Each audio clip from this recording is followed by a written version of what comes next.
ମୁଁ ଆପଣା ଗୃହର ଝରକାର ଜାଲି ପରଦା ଦେଇ ନିରୀକ୍ଷଣ କରୁଥିଲି। ତହିଁରେ ମୁଁ ଦେଖିଲି ଅଜ୍ଞାନମାନଙ୍କ ମଧ୍ୟରେ ଓ ଚିହ୍ନିଲି ଯୁବାମାନଙ୍କ ମଧ୍ୟରେ ଜଣେ ବୁଦ୍ଧିବିହୀନ ଯୁବାଲୋକ ବ୍ୟଭିଚାରିଣୀର ଗୃହ କୋଣ ନିକଟସ୍ଥ ଗଳି ଦେଇ ଯାଉ ଯାଉ ତାହାର ଗୃହକୁ ଯିବା ପଥରେ ଚାଲିଲା। ସେତେବେଳେ ଗୋଧୂଳି ସମୟ, ଦିନାବସାନ ହେଉଥିଲା, ରାତ୍ରିର କାଳିମା ଓ ଅନ୍ଧକାର ସମୟ। ତହିଁରେ ଦେଖ, ଜଣେ ସ୍ତ୍ରୀ ତାହା ସଙ୍ଗେ ଭେଟିଲା। ସେ ବେଶ୍ୟା ବେଶଧାରିଣୀ ଓ ଅନ୍ତଃକରଣରେ ଚତୁରୀ। ସେ ବଡ଼ ତୁଣ୍ଡେଇ ଓ ଅବାଧ୍ୟା। ତାହାର ପାଦ ନିଜ ଗୃହରେ ରହେ ନାହିଁ। ସେ କେବେ କେବେ ସଡ଼କରେ, କେବେ କେବେ ଛକରେ ଥାଏ ଓ ପ୍ରତ୍ୟେକ କୋଣରେ ଅପେକ୍ଷାରେ ବସିଥାଏ। ସେହି ସ୍ତ୍ରୀ ତାହାକୁ ଧରି ଚୁମ୍ବନ କଲା ଆଉ ନିର୍ଲଜ ମୁଖରେ ତାହାକୁ କହିଲା, ମଙ୍ଗଳାର୍ଥକ ବଳି ମୋ ନିକଟରେ ଅଛି।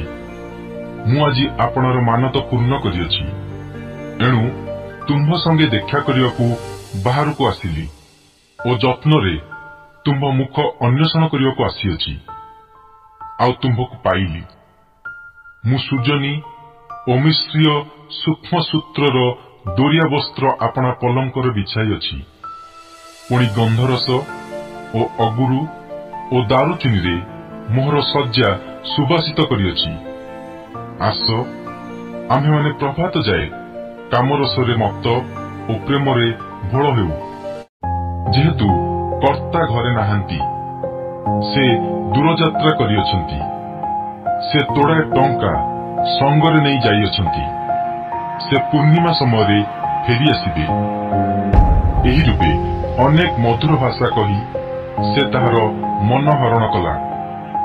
ଓଷ୍ଠାଧରର ଚାଟୁବାଦରେ ତାହାକୁ ଓଟାରି ନେଲା। ଯେପରି ଗୋରୁ ହତ ହେବାକୁ ଯାଏ ଓ ଯେପରି ବେଡ଼ି ପିନ୍ଧିବା ଲୋକ ନିର୍ବୋଧର ଦଣ୍ଡ ପାଇବାକୁ ଯାଏ, ସେପରି ସେ ସେହି କ୍ଷଣି ତାହାର ପଛେ ପଛେ ଗଲା।